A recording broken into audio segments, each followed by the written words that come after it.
Hey everyone, it's Jacqueline with the Herdbook Ag Media, giving you your Moving Iron Ag news updates. Starting out with politics for this first week in April. Secretary of Agriculture Tom Vilsack has recently spoken to farm broadcasters and appeared at several ag conferences. Topics that he touched on during this discourse included African swine fever, which Vilsack says he believes Chinese pork suppliers are increasing and their situation is improving based on a conversation with China's ag minister recently.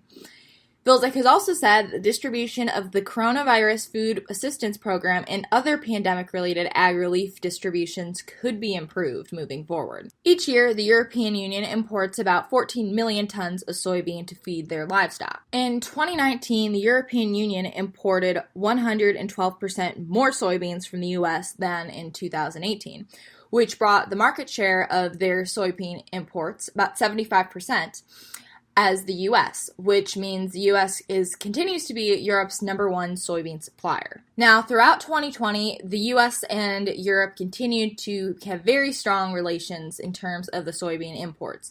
And the total year from July 1st, 2020 through July 1st of next year is slated to be another big one for soybean imports.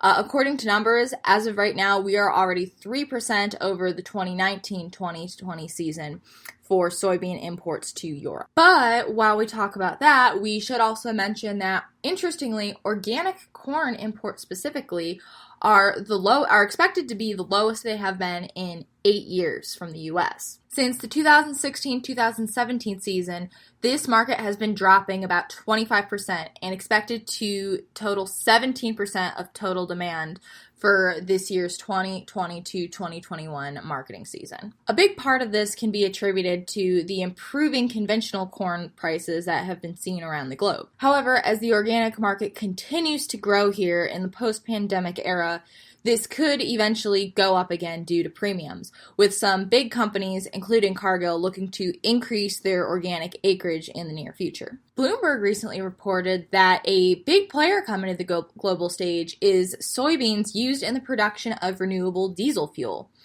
Certain major companies, including ADM and Cargill, are heading towards that market pretty rapidly.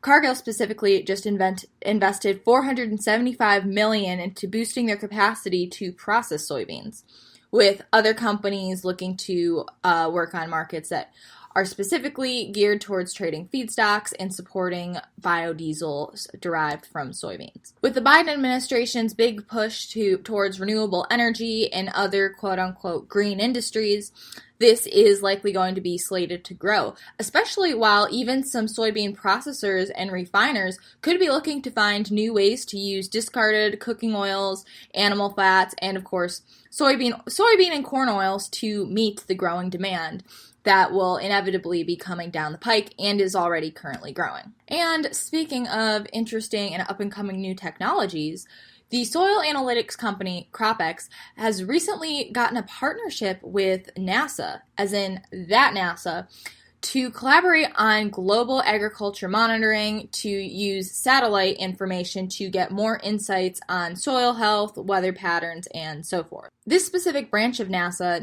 NASA Harvest, has been increasingly more involved with the agri-food industry and is working on certain partnerships that can help NASA bring their technology to the food production industry. All right, that catches you up for this week of Ag News Updates. I hope you all have a wonderful Easter weekend. This Ag News Update is brought to you by the Herdbook Ag Media, serving all your agribusiness writing, communication, and media needs. Find us on Facebook, LinkedIn, Twitter, or our company website, the-herdbook.com. Let me know you found me here on Moving Iron and get 20% off your first invoice.